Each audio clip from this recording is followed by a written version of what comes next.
तो देश की सियासत का मेन लैंड यूपी लोकसभा चुनाव के बाद अब बीजेपी के अंतर कलह का एपिसेंटर बना हुआ है। लोकसभा चुनावी नतीजों में राहुल और अखिलेश की जोड़ी ने यूपी में डबल इंजन सरकार की रफ्तार को जिस तरह धीमा किया, उसने भारतीय जनता पार्टी के अंदर घमासान मचा दिया। एक तरफ लोकसभा चुनाव में सीटों के भारी नुकसान पर बीजेपी में लगातार आरोप प्रत्यारोप जारी हैं, तो लोकसभा चुनाव के दौरान बीजेपी और आरएसएस के बीच मनमुटाव की खबरें भी लगातार सुर्खियां बटोर रही हैं।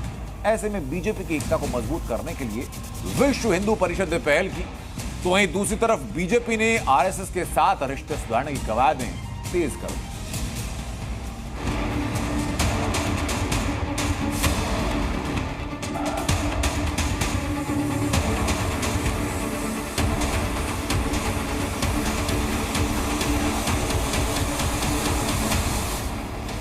बीजेपी की अंदरूनी लड़ाई को सुलझाने और बीजेपी को मजबूती का बूस्टर देने के लिए आरएसएस और वीएचपी ने कमर कस ली है। लोकसभा चुनाव नतीजों के बाद बीजेपी के अंदर मचे घमासान को शांत करने के लिए वीएचपी ने बातचीत का रास्ता चुना है।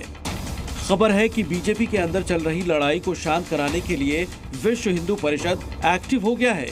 विश्व हिंदू परिषद के वरिष्ठ पदाधिकारियों ने यूपी बीजेपी और यूपी सरकार के नेताओं से मुलाकात की।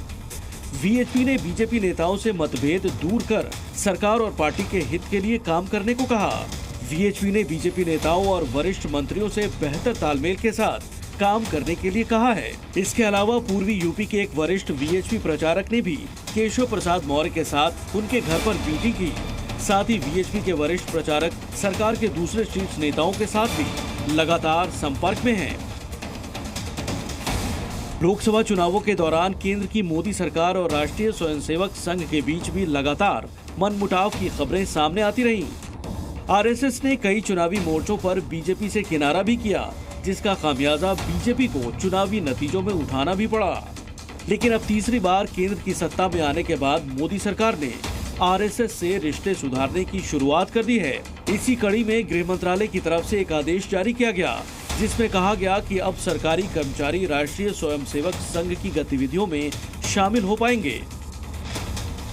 आपको बता दें कि आरएसएस के कार्यक्रम में सरकारी कर्मचारियों के शामिल होने पर पिछले 58 साल से प्रतिबंध लगा हुआ था। कांग्रेस की सरकार ने सरकारी कर्मचारियों के संघ के कार्यक्रमों में जाने पर बैन लगा दिया था। आरएसएस के कार्यक्रमों में शामिल होने पर सरकारी कर्मचारियों को कड़ी सजा देने का भी प्रावधान था। सरकारी कर्मचारी भी रिटायरमेंट के बाद मिलने वाली पेंशन के लाभ को देखते हुए आरएसएस कार्यक्रमों से दूरी बनाकर रखते थे।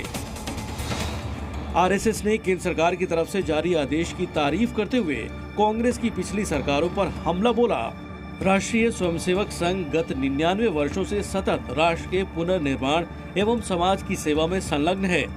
राष्ट्रीय सुरक्षा, एकता, अखंडता एवं प्राकृतिक आपदा के समय में समाज को साथ लेकर संघ के योगदान के चलते समय समय पर देश के विभिन्न प्रकार के नेतृत्व ने संघ की भूमिका की प्रशंसा भी की है।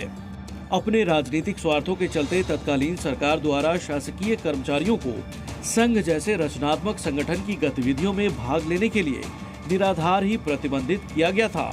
शासन का वर्तमान निर्णय समुचित है और भारत की लोकतांत्रिक व्यवस्था को पुष्ट करने वाला है।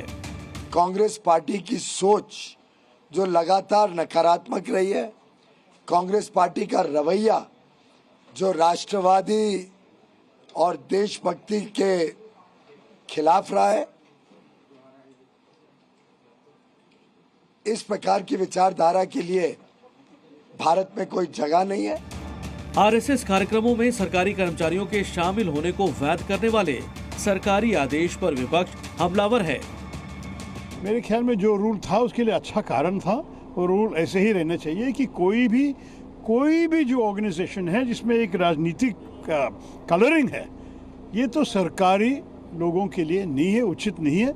कि आज हमारे ब्यूरोक्रेट्स, जिनको गवर्नमेंट अफसर जो होते हैं, जिनको भारत माता के लिए काम करना चाहिए और हर सरकारों को ये प्रमोट करना चाहिए कि भारत माता के इंटरेस्ट को आगे रखें, अब वो अपने आइडियोलॉजिकल इंटरेस्ट को रखकर आगे बढ़ेंगे। ये शर्मनाक चीज़ है। पिछले कुछ वक्त में बीजेपी के कई नेताओं ने पार्टी की नीतियों को लेकर सवाल उठाए, तो वहीं पार्टी के अंदर अहम की लड़ाई भी देखी जा रही है, जिसके बाद माना जा रहा है कि बीजेपी के अंदर सब कुछ ठीक नहीं चल रहा। आरएसएस और वीएचपी ने भले ही पूरे विवाद पर सीधे तौर पर दखल नहीं दिया हो, लेकिन हालात पर नजर बना रखी है।